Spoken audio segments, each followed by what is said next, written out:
This is not a very cinematic shot. And it's not a very cinematic shot for several reasons. For one thing, I'm just recording this in my room. For another thing, I am not a movie star, don't quite have the movie star good looks. But more than any of that, a big reason why this is not a cinematic shot is because of how I am recording this. I am currently holding my webcam and just aiming it at my face. Compare that to something like this shot from 2001, and you can see that this is very locked down even with the movement. It is very specific, very clear as to where it wants the camera to go.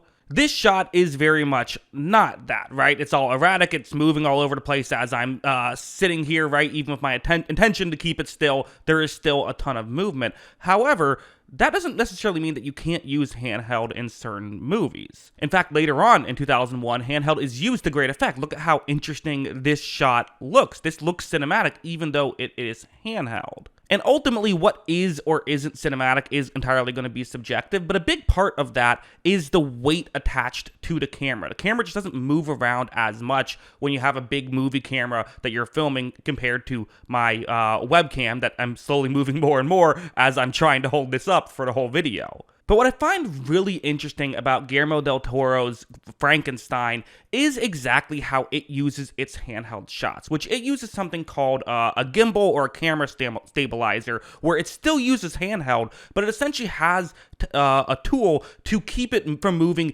as little as possible. So the 2001 shot, I'll show that again, and then I'll show the Frankenstein shots. You see how here there is some movement here, right? It's moving to some degree. It's not moving all over the place like how mine is. Now let's cut to here. There is movement, but it is not shaky in any specific way, right?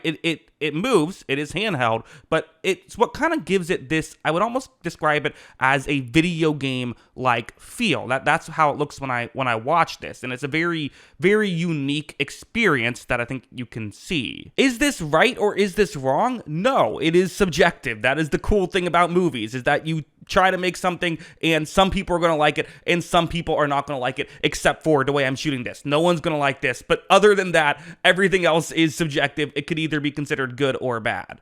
For me personally, I do think that especially when you add on like CGI on top of it, even if it's good CGI, it just gives it this like video gamey feel. But again, I've seen some people online that really love it, some people online that really don't like it, and it seems like nobody really knows exactly why, and I think that's the reason. It is it's not necessarily what the camera is filming, but how they are filming it itself.